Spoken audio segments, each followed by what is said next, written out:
السلام علیکم۔ جہان داستان میں آپ کا خیر مقدم ہے۔ امید ہے کہ آپ خیریت سے ہوں گے۔ آج میں آپ کے لیے ہنا اور شکاری کی ایپیسوڈ نمبر 14 لے کر آیا ہوں۔ کہانی شروع کرنے سے پہلے اگر آپ نے ہمارا چینل سبسکرائب نہیں کیا تو سبسکرائب کر دیں اور بیل آئیکن کے بٹن پہ کلک کر دیں۔ تو شروع کرتے ہیں ہنا اور شکاری ایپیسوڈ 14، سودا اور شرط۔ اس تمام عرصے میں وہ خاتون یا ملکہ یا ساحرہ ہنا کمرے میں پردوں سے چبوترے تک اور چبوترے سے پردوں تک ٹہلتی رہی، اور جب وہ ادھر سے ادھر جاتے ہوئے میرے قریب سے گزرتی تو اس کے معطر لبادے کا دامن کبھی تو میرے بہت قریب سے اور کبھی میرے ہاتھوں یا چہرے سے مس ہوتا ہوا گزر جاتا۔ داستان بیان کرتے وقت وہ ہاتھ بھی ہلا رہی تھی، جس طرح کے مقرر اپنی تقریر کو پر اثر بنانے کے لیے کرتے ہیں۔ داستان کے ہاتھ پر یا جسے میں نے ہاتھ سمجھ لیا تھا، وہ پھر چبوترے پر چڑھ کر کوچ پر یوں بیٹھ گئی جیسے نڈال ہو گئی ہو، لیکن میں سمجھتا ہوں وہ جسمانی نہیں بلکہ روحانی طور پر تھک گئی تھی۔ وہ چند منٹوں تک کوچ پر کسی خیال میں غرق اس طرح بیٹھی رہی کہ اس کی ٹھوڑی ہتھیلی کے کٹورے میں ٹکی ہوئی تھی۔ دفعتاً اس نے میری طرف دیکھا، کیونکہ نقاب کے آر پار میں اس کی آنکھوں کی چمک دیکھ سکتا تھا۔ ایلن، اس نے کہا، کیا خیال ہے تمہارا اس کہانی کے متعلق؟ تم نے ایسی کہانی پہلے بھی کبھی سنی ہے اور کیا تم اسے سچ سمجھتے ہو؟ کبھی نہیں سنی، میں نے ایک جوش کے عالم میں جواب دیا، اور بے شک میں اس کے ایک ایک لفظ کو سچ سمجھتا ہوں۔ البتہ ایک دو سوالات ہیں جو تمہاری اجازت سے پوچھنا چاہتا ہوں۔ مطلب اس کا یہ ہوا ایلن کہ تم نے میری اس داستان کو شروع سے آخر تک جھوٹ ہی سمجھا ہے، کیونکہ تم فطرتاً شکی مزاج ہو اور ان باتوں اور چیزوں کے منکر ہو جنہیں تم دیکھ اور چھو نہیں سکتے۔ بہرحال تم شاید ضرورت سے زیادہ ہوشیار ہو، کیونکہ میں نے جو کچھ کہا ہے وہ سب کا سب سچ نہیں ہے۔ مثلاً اب مجھے یاد آیا کہ ایفروڈائٹی اور آئزس کا خواب نہ تو میں نے معبد میں دیکھا تھا اور نہ اس دنیا میں، بلکہ کہیں اور۔ اس کے علاوہ یہیں کور میں میرے دل میں کالی قرید کے عشق کی جوالا بڑک اٹھی تھی، جسے میں اس وقت تک لعنت ملامت کرتی آئی تھی۔ ایلن، 2000 برسوں میں انسان بہت سی باتیں بھول جاتا ہے۔ خیر، تو جو سوالات تم پوچھنا چاہتے ہو پوچھو، اور میں ان کے جواب دوں گی، بشرط یہ کہ وہ طویل نہ ہوں۔ ہنا، میں نے بڑی انکساری سے کہا، اور سوچا کہ میرے سوالات اس کی داستان سے بہرحال مختصر ہی ہوں گے۔ حالانکہ میں عالم و فاضل نہیں ہوں، اس کے باوجود میں نے ان دیویوں کے نام سنے ہیں جن کا ذکر تم نے کیا ہے، یعنی یونانیوں کی ایفروڈائٹی، جو سائپرس کے ساحل سمندر سے ابھری اور پافوس میں اور دوسرے مقامات پر رہی۔ ہاں، اکثر مردوں کی طرح تم نے بھی اس کے متعلق ضرور سنا ہوگا، اور شاید اس کے بالوں کی ملائم ضربوں کو اپنی آنکھوں پر محسوس کیا ہوگا، جس طرح کہ تم سے پہلے تم سے اچھوں نے محسوس کیا تھا۔ ہنا کے لہجہ میں طنز تھا۔ اس کے علاوہ، میں نے بحث سے بچتے ہوئے کہا، اس کے علاوہ میں نے مصریوں کی دیوی آئزس کے متعلق بھی سنا ہے، جو خاتون ماں اور مادر اسرار کے ناموں سے مشہور تھی، اور جو عاقبت کے دیوتا روز برس کی بیوی اور اپنے باپ کا انتقام لینے والے ہورس کی ماں تھی۔ ضرور سنا ہوگا، اور اپنے انجام سے پہلے اس کے متعلق اور بھی بہت سی باتیں اس کے متعلق سنو گے، کیونکہ مجھے یاد آتا ہے کہ کسی زمانے میں تمہارے اور ان دونوں کے کچھ تعلقات تھے ایلن۔ تنہا میں نے ہی آئزس سے بے وفائی کر کے اس کا سراپ مول نہیں لیا۔ یہ حقیقت تم پر مستقبل قریب میں واضح ہو جائے گی، لیکن خیر، ان دیویوں کا کیا قصہ ہے؟ صرف یہ ہی نا کہ مجھے سکھایا گیا ہے کہ ان کا کوئی وجود نہ تھا، صرف انسانوں نے انہیں گڑھ کر تقدس کا درجہ دے دیا تھا۔ اور سچ تو یہ ہے ہی نا کہ میں قسم کھا کر کہہ سکتا ہوں کہ ایسی کوئی دیویاں نہ تھیں۔ اس کے باوجود جو تم نے ان کا ذکر کیا ہے، اس طرح گویا وہ حقیقت میں تھیں اور زندہ تھیں، اور اب بھی ہیں۔ بس اسی ایک بات نے مجھے الجھن میں ڈال رکھا ہے۔ چونکہ ان معاملات میں تم کن ذہن ہو، اس لیے اگر الجھن میں پڑ گئے تو اس میں تعجب کی کوئی بات نہیں۔ تاہم اگر تمہارا تصور ذرا بلند اور نکھرا ہوا ہو تو تم آسانی سے سمجھ سکتے ہو کہ یہ دیویاں قدرت کے زبردست اور اہم ترین کارندے تھے۔ آئزس حکومت اور ہلاک کی اور ایفروڈائٹی محبت کی۔ انسان ان کارندوں اور اصولوں سے بخوبی واقف ہے، چنانچہ ان دیویوں سے بھی واقف ہے۔ دنیا کے مختلف ادوار میں قدرت کے یہ کارندے اور یہ اصول مختلف روپوں میں ظاہر ہوئے ہیں اور اپنے خادموں کو اپنی تمام تابانی کے ساتھ نظر آئے ہیں۔ ہو سکتا ہے کہ اس دور میں وہ دوسرے ناموں سے ظاہر ہوئے ہوں اور حکمرانی کر رہے ہوں، لیکن تم انہیں پہچان نہ سکتے ہو۔ تو یہ ہے تمہارے پہلے سوال کا جواب۔ اب دوسرا سوال پوچھو۔ سچ تو یہ ہے کہ میں اس جواب سے مطمئن نہ تھا، کیونکہ یہ میرے سوال کا جواب تھا ہی نہیں، اور مجھے یقین تھا کہ اس نے جو کچھ کہا ہے وہ قدرت اور اس کے اصولوں سے لگا نہیں کھاتا، لیکن اس موضوع کو یہیں ختم کرنا مجھے مناسب معلوم ہوا۔ چنانچہ میں نے کہا، ہنا، اگر میں نے ٹھیک سمجھا ہے تو وہ واقعہ جو تم نے داستان کی ابتدا میں بیان کیے ہیں اس وقت ہوئے تھے جب مصر پر فرعونہ کی حکومت تھی۔ اب کی 2000 سال سے مصر کے تخت پر کوئی فرعون نہیں بیٹھا، کیونکہ وہاں کی آخری حکمراں ایک یونانی عورت تھی جس پر رومیوں نے فتح حاصل کی اور اسے موت سے ہمکنار ہونا پڑا۔ اس کے باوجود تم نے سارے واقعات یوں بیان کیے ہیں گویا تم اس وقت زندہ تھی اور تب سے لے کر اب تک زندہ رہی ہو، اور یہاں میں سمجھتا ہوں کہ کچھ غلطی ہو گئی ہے، کیونکہ یہ ناممکن ہے۔ چنانچہ میرے خیال میں بات یہ ہے، یا شاید خود تمہارا مطلب بھی یہی ہے، کہ یہ واقعات یا تو تمہیں کسی تحریر سے معلوم ہوئے ہیں یا تم نے انہیں خواب میں دیکھا ہے۔ مجھے یقین ہے کہ اس دور میں بھی رومان لکھنے والے تھے جو ایسے ہی قصے آج کے زمانے کے مصنفوں سے بہتر طور پر لکھ سکتے تھے۔ بہرحال یہ خیال مجھے آیا ہے، میں نے جلدی سے اضافہ کیا، کیونکہ میرا خیال تھا کہ ہنا غصہ ہو جائے گی کہ وہ عورت جو 2000 سال سے زندہ ہونے کا دعویٰ کر رہی ہو وہ یا تو پاگل ہے یا پھر ایسی باتیں سوچ کر خود ہی ان پر یقین کر لیتی ہے، کیونکہ میں پھر کہوں گا یہ ناممکن ہے، اور یہ بھی کہوں گا کہ تم چونکہ عقل مند ہو اس لیے تم خود بھی سمجھ سکتی ہو اور یقیناً جانتی ہو کہ کسی کے لیے بھی 2000 سال تک زندہ رہنا ممکن نہیں۔ ناممکن، رومان، خواب، پاگل پن، ہنا لرزاہز آواز میں چیخ کر بولی، تم مجھے اب غصہ دلا رہے ہو، اور میرا جی چاہتا ہے کہ تمہیں اس جگہ بھیج دوں جہاں جا کر تمہیں پتہ چل جائے کہ کیا ممکن ہے اور کیا ناممکن ہے۔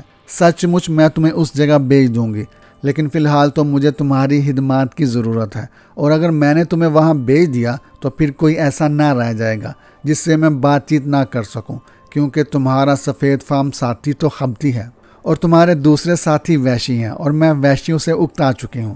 سنو بے وقوف، کوئی بات ناممکن نہیں، تم ناممکن کی باتیں کرتے ہو، اور کیوں تم اس بے پایہ دنیا کو اپنے ہاتھوں کے گھیرے میں لینے کی کوشش کرتے ہو، اور کیوں کائنات کے اسرار کو اپنے ذہن کے ڈاواں ڈول اور کمزور ترازو میں تولنا چاہتے ہو، اور اس بات کے منکر بن جاتے ہو جسے تم سمجھ نہیں سکتے۔ زندگی کے تم قائل ہو کیونکہ تم خود زندہ ہو اور اپنے اطراف میں زندگی دیکھتے ہو، لیکن یہ تم کہتے ہو کہ ناممکن ہے کہ حیات 2000 سال کا بوجھ برداشت کرنے کے بعد بھی قائم رہے۔ حالانکہ تم نہیں جانتے شاید کہ 2000 سال دنیا کی داستان میں صرف چند سیکنڈ کے برابر ہوتے ہیں۔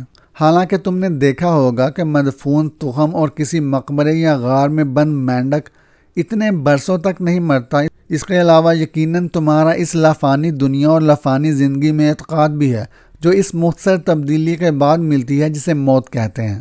ٹھیک ہے ایلن، یہ ناممکن ہے، ان بہت سی باتوں کی طرح جو آج تمہیں ناممکن نظر آتی ہیں، لیکن بعد کے دور میں ممکن ہو جائیں گی۔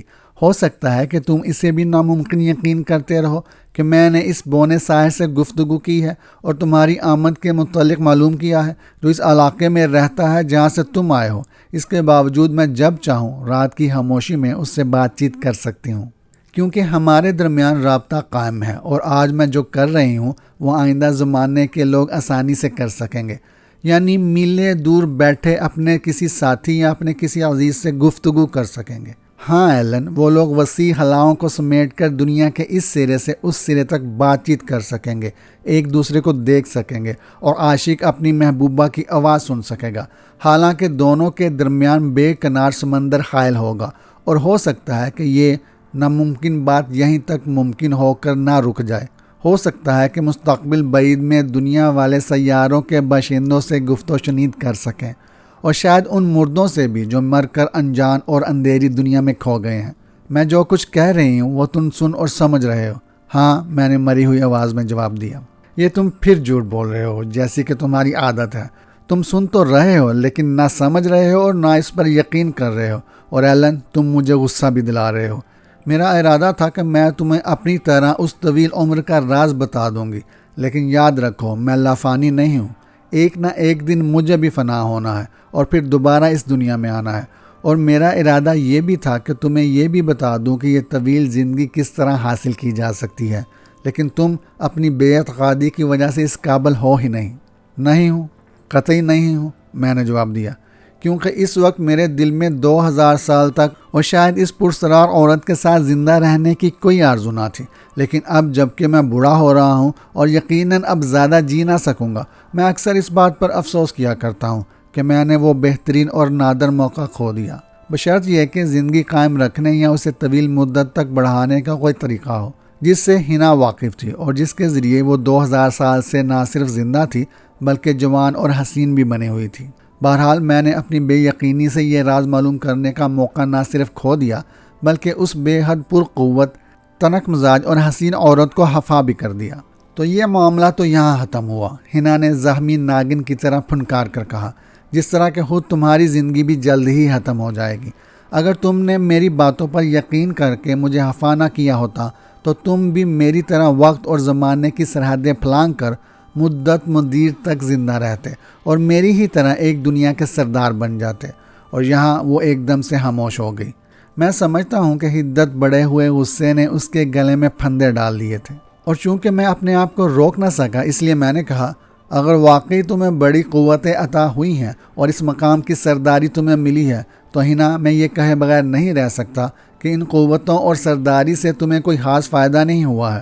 اگر میں دنیا کا سردار ہوتا تو میں شاید ان ویرانوں اور ان وحشیوں میں رہنا پسند نہ کرتا جو انسانوں کا گوشت کھاتے ہیں، لیکن کہیں ایسا تو نہیں کہ ایفروڈائٹی اور آئزس کی بد دعائیں تمہاری قوتوں سے زیادہ قوی ہیں؟ اور یہ کہہ کر میں نے سوالیوں نظروں سے اس کی طرف دیکھا۔ میرے اس بے دڑک جواب نے، کیونکہ اب مجھے احساس ہو رہا ہے میرا جواب بے حد جرأت مندانہ تھا، میری حسین ساتھی کو نہ صرف حیرت زدہ بلکہ پریشان بھی کر دیا۔ ایلن، تم میری توقع سے زیادہ عقل مند ہو، اس نے کچھ سوچتے ہوئے کہا، اور یہ تم نے سمجھ ہی لیا ہے کہ کوئی بھی حقیقت کسی چیز کا آقا نہیں ہے، کیونکہ سب سے بڑھ کر ایک قوت ہے جو ہر چیز پر قادر ہے اور جو پل بھر میں سارے تکبر، ساری تڑک بڑک کو خاک میں ملا سکتی ہے، اور اس کا سبق قدیم زمانے کے شہنشاہوں کو بھی مل گیا تھا اور اس کا احساس اب مجھے بھی ہو رہا ہے، حالانکہ میں ان بادشاہوں سے رتبہ اور قوت میں بلند ہوں۔ سنو ایلن، ایک مصیبت آ پڑی ہے مجھ پر، اور اس سے نکلنے کے لیے مجھے تمہاری مدد کی ضرورت ہے اور تمہارے ساتھیوں کی مدد کی بھی، اور اس کے عوض میں وہ اجرت دوں گی جو تم میں سے ہر ایک طلب کرے گا۔ وہ خبتی سفید فام جو تمہارے ساتھ ہے اپنی بیٹی کو آزاد کروائے گا اور وہ محفوظ ہوگی اور اسے آدم خوروں کی طرف سے کوئی نقصان نہ پہنچے گا۔ البتہ میں یہ وعدہ نہیں کرتی کہ سفید فام کو بھی کوئی نقصان نہ پہنچے گا۔ تمہارا سیاہ فام جنگجو سردار جنگ کا رسیہ ہے، چنانچہ وہ جی بھر کر جنگ کرے گا اور اپنی شایان شان فتح اور عظمت حاصل کرے گا۔ اس کے علاوہ وہ بھی اسے مل جائے گا جس کی وہ جنگ سے بھی زیادہ آرزو کرتا ہے۔ وہ زرد رو بونا کچھ نہیں چاہتا سوائے اس کے کہ اپنے آقا کا وفادار رہے اور بیک وقت اس کے پیٹ اور تجسس کی جو بندر کی طرح بڑا ہوا ہے تسکین ہو جائے۔ اور تم ایلن ان مردوں کو دیکھ لو گے جن کے متعلق تم راتوں کی تنہائیوں میں سوچا کرتے ہو۔ البتہ وہ دوسرا معاوضہ جو بڑا تھا اور جسے تم حاصل کر سکتے تھے اب تمہیں نہ ملے گا، کیونکہ تم نے دل ہی دل میں میرا مذاق اڑایا ہے۔ چنانچہ یہ سودا طے کرنے کے لیے ہمیں کیا کرنا ہے؟ میں نے پوچھا۔ ہم حقیر انسان اس ہستی کی کس طرح مدد کر سکتے ہیں جو بڑی پرقوت ہے اور جس کا سینہ 2000 سال کے علوم کا خزینہ بنا ہوا ہے؟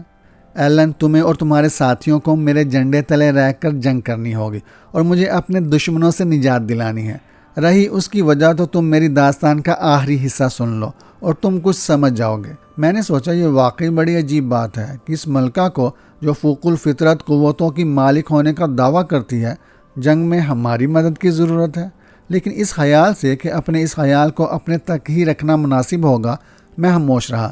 لیکن اچھا ہوتا کہ میں نے اپنے اس خیال کا اظہار کر دیا ہوتا، کیونکہ حنا نے فوراً ہی میری دلی کیفیت معلوم کر لی۔ ایلن، تم سوچ رہے ہو کہ یہ عجیب بات ہے کہ میں جو عظیم اور مرنے والی نہیں ہوں ایک معمولی سی جنگہ ہانی میں تمہاری مدد کی طالب ہوں۔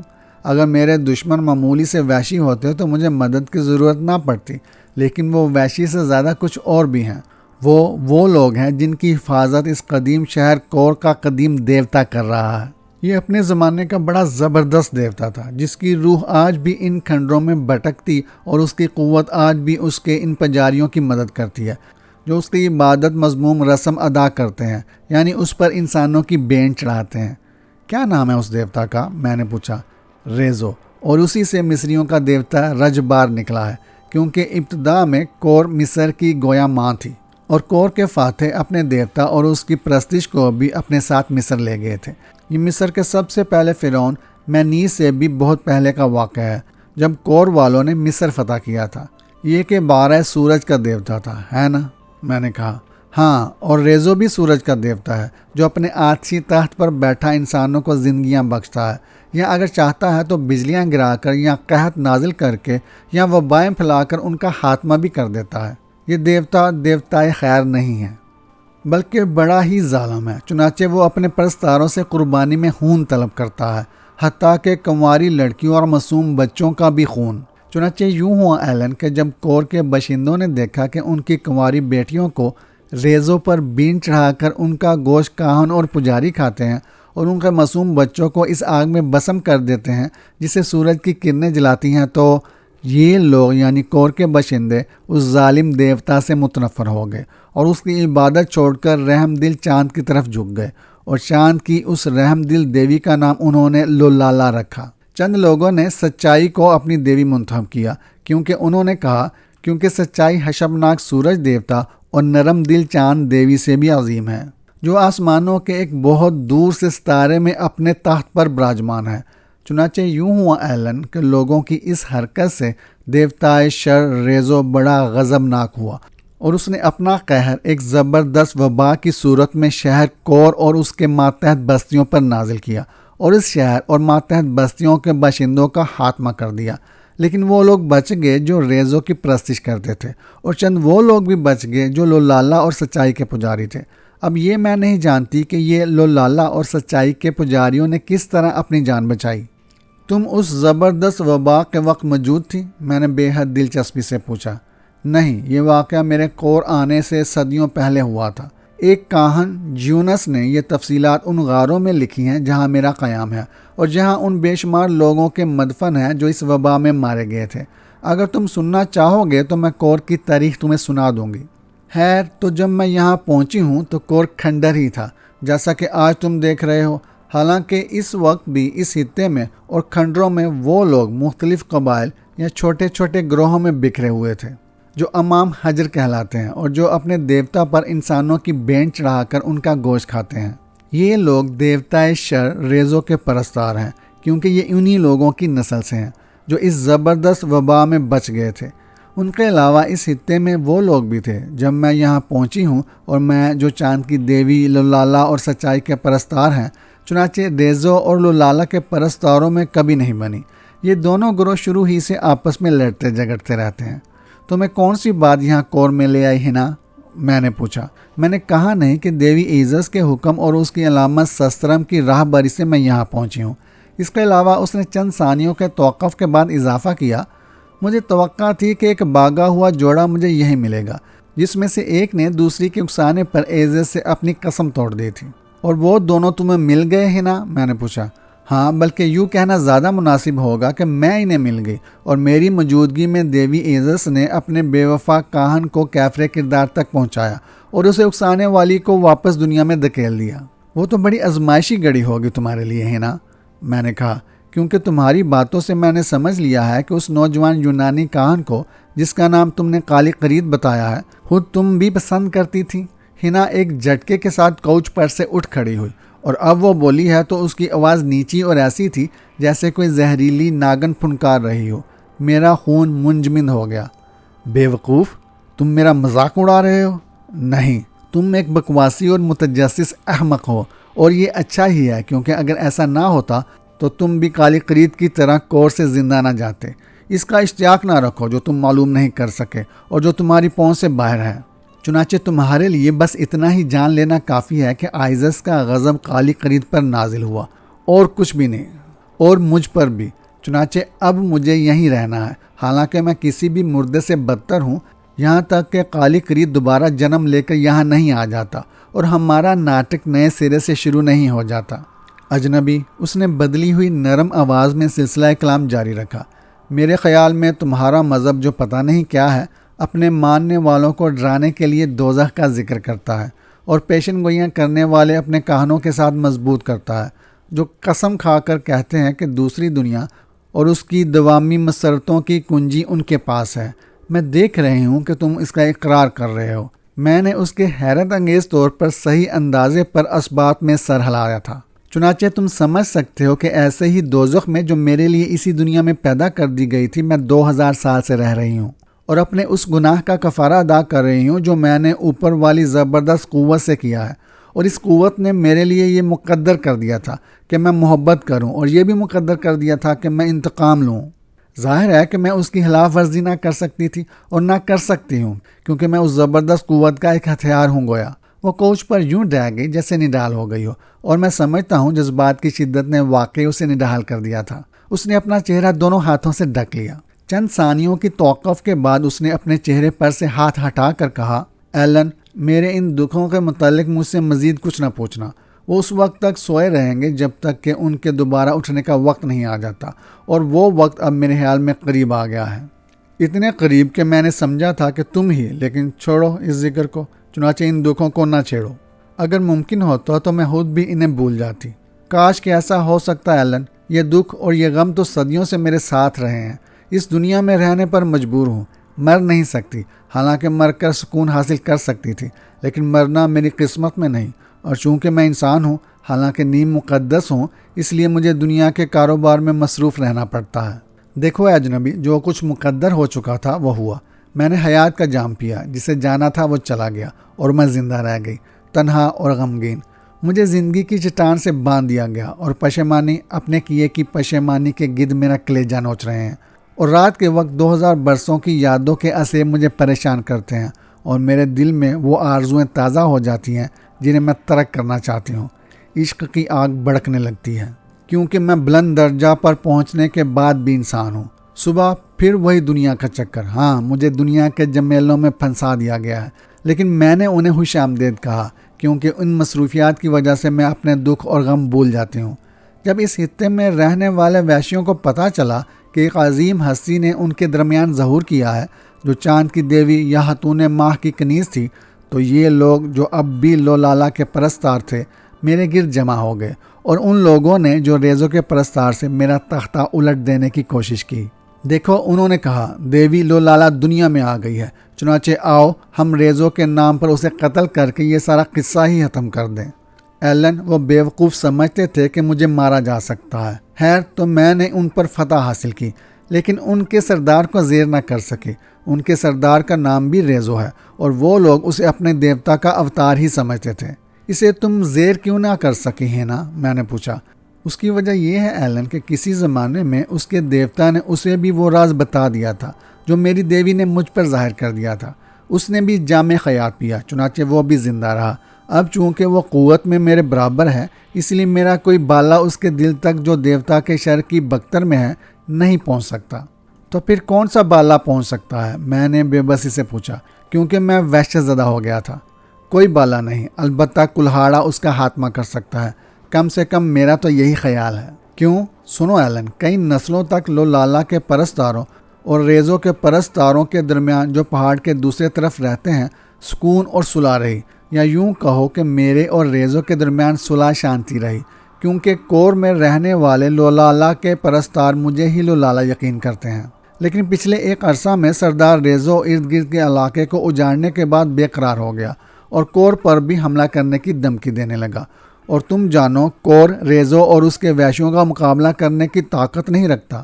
اس کے علاوہ ریزو کو ایک سفید فام ملکہ کی تلاش تھی کہ وہ اسے میرے مقابلے میں تخت پر بٹھا کر میرا مذاق اڑا سکیں، تو اس لیے وہ آدم خور میرے ساتھی جس کا لقب انتقام جو ہے اور جو بحری کپتان تھا کی بیٹی کو اٹھا لے گئے؟ میں نے پوچھا۔ ہاں ایلن، کیوں؟ اب ریزو مشہور کر دے گا کہ میں یا تو ماری گئی ہوں یا فرار ہو گئی ہوں، بشرط یہ کہ وہ اب تک یہ بات مشہور نہ کر چکا ہو، اور یہ کہ یہ نئی ملکہ میری جگہ ظاہر ہوئی ہے۔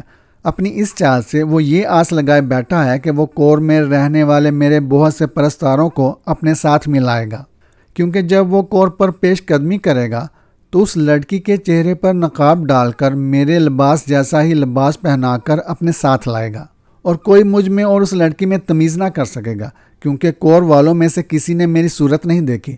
چنانچہ اس سردار ریزو کا خاتمہ کرنا ضروری ہے، بشرط یہ کہ وہ مر سکتا ہے، ورنہ ہوگا یہ کہ وہ میرے لوگوں کا یا تو خاتمہ کر دے گا یا یہاں سے بھگا دے گا، البتہ وہ مجھے کوئی نقصان نہیں پہنچا سکتا۔ کور کے لوگوں کے بعد میں یہاں اکیلی رہ جاؤں گی، اور کوئی نہ ہوگا جس پر میں حکومت کر سکوں۔ ایلن، مجھے اسی جگہ اس وقت تک قیام کرنا ہے جب تک کہ قالی قریب دوبارہ جنم لے کر یہاں نہیں آ جاتا۔ یہ میرے لیے مقدر ہو چکا ہے۔ تم سوچ رہے ہو کہ اگر کور والے بھی نہ رہے تو اس سے کوئی خاص فرق نہ پڑ جائے گا کیونکہ یہ لوگ جاہل اور وحشی ہیں۔ یہ ٹھیک ہے ایلن، لیکن یہ لوگ غلاموں کی طرح میری خدمت کرتے ہیں۔ اس کے علاوہ میں نے دیوتائے شر ریزو سے انہیں بچانے کی قسم کھائی ہے اور انہوں نے میرے اس وعدے پر بھروسہ کیا ہے۔ چنانچہ یہ میری عزت اور میرے وقار کا سوال ہے، کیونکہ اگر فتح ریزو کی ہوئی تو یہ کہا جائے گا کہ اس کے پرستار تباہ ہوئے، جس کا نام وہ جو حکم کرتی ہے تھا، کیونکہ وہ جھوٹی اور کمزور تھی۔ اس کلہاڑے کا کیا قصہ ہے ہنا؟ میں نے پوچھا۔ صرف کلہاڑا ہی ریزو کا خاتمہ کیوں کر سکتا ہے؟ یہ ایک راز ہے ایلن جو میں تمہیں پورا کا پورا نہ بتاؤں گی، کیونکہ ایسا کرتے ہوئے مجھے وہ اسرار بھی بیان کرنے پڑیں گے جنہیں تم پر ظاہر نہ کرنے کا میں ارادہ کر چکی ہوں۔ چنانچہ تمہارے لیے اتنا ہی جان لینا کافی ہے کہ جب ریزو نے جام حیات پیا تو اس وقت وہ اپنا کلہاڑا بھی لے گیا تھا۔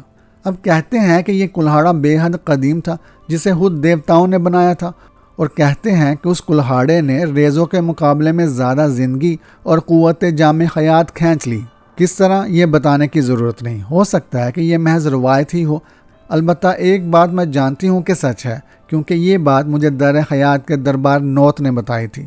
وہ اسرار کا اور میرے دور جوانی میں میرا بھی آقا اور بڑا دانا تھا اور فلسفی بھی۔ یہ نوت زندگی بڑھانے کے راز سے واقف تھا، لیکن اس نے جام حیات پینا پسند نہ کیا۔ چنانچہ مرنے سے پہلے اس نے مجھے بات بتائی تھی۔ خیر تو اس نے ریزو سے کہا تھا کہ اب دنیا میں اسے کسی سے ڈرنا نہ چاہیے سوائے اپنے کلہاڑے کے۔ چنانچہ اس نے ریزو کو اپنے کلہاڑے کی حفاظت کرنے اور اپنے پاس ہی رکھنے کا مشورہ دیا، کیونکہ اس نے کہا اگر یہ کلہاڑا کسی دوسرے کے ہاتھ میں ہوا اور ریزو پر بلند کیا گیا تو وہ اس پر یعنی ریزو پر موت لے آئے گا۔ چنانچہ وہ اس کلہاڑے سے ہی، صرف اس کلہاڑے سے ہی مر سکے گا، جو کیلز کی طرح جس کا قصہ ہومر نے بیان کیا ہے۔ تم نے ہومر کو پڑھا ہے ایلن؟ ترجمہ پڑھا ہے، میں نے جواب دیا۔ تو پھر تم جانتے ہوگے کہ یوکیلز کی موت اس کی ایڑی میں تھی۔ اسی طرح ریزو کی موت کلہاڑے کے ذریعے ہی اس کے جسم میں داخل ہو سکتی ہے۔ لیکن نوت کو یہ کیسے معلوم ہوا؟ میں نے پوچھا۔ یہ تو میں نہیں جانتی، ہینا نے قدرے بے چینی سے جواب دیا۔ شاید وہ یہ نہ جانتا ہو، شاید یہ ایک افسانہ ہو، لیکن یہ سچ ہے کہ ریزو کا اس پر یقین تھا اور یقین ہے، اور انسان جس بات کا یقین کرتا ہے وہ اس کے لیے نہ صرف سچ ثابت ہوتی ہے بلکہ ہو کر رہتی ہے۔ اگر ایسا نہ ہو ایلن تو پھر دنیا کے کسی بھی مذہب کا کیا فائدہ؟ یہ اعتقاد ہی ہے جو ہمیں سہارا دیتا ہے اور ہمیں مایوسی کے گڑھے میں گرنے سے بچاتا ہے۔ شاید ایسا ہی ہو، میں نے جواب دیا۔ اب کلہاڑے کا کیا قصہ ہے؟ قصہ صرف یہ ہے کہ آخر میں وہ گم ہو گیا، یعنی جیسا کہ کہتے ہیں اسے اس عورت نے چرا لیا جسے ریزو نے چھوڑ دیا تھا۔ چنانچہ اب ریزو ایک خوف کے عالم میں جی رہا ہے۔ نہیں ایلن، بیکار کے سوال نہ پوچھو، کیونکہ میں نے کچھ کہنے کے لیے منہ کھولا تھا، بلکہ کہانی کا اختتام سن لو۔ تو ریزو کے ساتھ ہمارے جھگڑوں میں ریزو کی کور پر حملہ کرنے کی دھمکی کے بعد مجھے اس کے کلہاڑے کا قصہ یاد آیا۔ چنانچہ میں نے اپنے آدمیوں کو جنگل کی ایک ایک جھاڑی اور ایک ایک راستے کی طرف دوڑا دیا کہ وہ کلہاڑا تلاش کرے۔ جب کلہاڑا نہ ملا تو میں نے اپنے زور سے کاہنوں سے روحانی رابطہ قائم کیا اور کلہاڑے کے متعلق تحقیقات کی۔ انہی ساحروں میں تمہارا وہ بونا ساحر بھی ہے جس کا نام زکالی اور راستہ کھولنے والا ہے۔ اس نے میرے سوالوں کے جواب میں کہا کہ خود اس کے علاقے میں ایک جنگجو ہے جو ان لوگوں کا سردار ہے جو کلہاڑے والے کہلاتے ہیں۔ اس کے پاس ایک کلہاڑا ہے۔ اس کلہاڑے کے متعلق کوئی نہیں جانتا کہ کتنا قدیم ہے اور اس قبیلے کے پاس کہاں سے آیا۔ چنانچہ اس امید پر، حالانکہ یہ امید موہوم تھی کہ شاید یہ وہی کلہاڑا ہو، میں نے زکالی سے کہا کہ وہ اس کلہاڑے والے جنگجو کو میرے پاس بھیج دے۔ چنانچہ گزشتہ رات وہ جنگجو میرے سامنے کھڑا تھا۔ میں نے غور سے اس کی طرف دیکھا اور اس کے کلہاڑے کی طرف دیکھا تھا۔ کلہاڑا بہرحال قدیم ہے اور اس سے ایک کہانی وابستہ ہے، لیکن یہ میں نہیں جانتی کہ وہ وہی ریزو کا کلہاڑا ہے یا دوسرا ہے، کیونکہ میں نے کبھی ریزو کا کلہاڑا نہیں دیکھا کہ اسے پہچان سکوں۔ لیکن آزمانے میں کیا جاتا ہے، کلہاڑے والا جنگجو ہو سکتا ہے کہ ریزو کے مقابلے کے لیے بھی تیار ہو جائے۔ حالانکہ ریزو بذات خود دیکھنے میں بڑا ہیبت ناک ہے، اور اگر ہوا تو پھر پتہ چل ہی جائے گا کہ اس کلہاڑے میں ریزو کی موت ہے کہ نہیں۔ میرا وہ جنگجو ساتھی تو جنگ کے لیے تیار ہے، میں نے جلدی سے کہا، کیونکہ جنگ اسے پسند ہے۔ اس کے علاوہ اس کے لوگوں میں مشہور ہے کہ جس کے پاس یہ کلہاڑا ہو اسے کوئی شکست نہیں دے سکتا۔ اس کے باوجود تمہارے اس جنگجو نے کسی اور کو شکست دے کر ہی کلہاڑا اور قبیلے کی سرداری حاصل کی ہوگی۔ ہینا نے کچھ سوچتے ہوئے کہا، بہرحال یہ داستان تم مجھے بعد میں سناؤ گے، ہم نے بہت زیادہ باتیں کر لی ہیں، چنانچہ تم تھک گئے ہوگے۔ جاؤ اب جا کر کھانا کھاؤ اور آرام کرو۔ آج رات جب چاند طلوع ہوگا تو وہاں آؤں گی جہاں تم ہوگے، اس سے پہلے نہیں، کیونکہ مجھے بہت سے کام نپٹانے ہیں، اور تمہارے پاس آ کر میں تمہیں وہ لوگ دکھاؤں گی جن کے ساتھ مل کر تمہیں ریزوں سے جنگ کرنی ہے۔ اسی وقت ہم جنگ کا نقشہ بھی بنائیں گے۔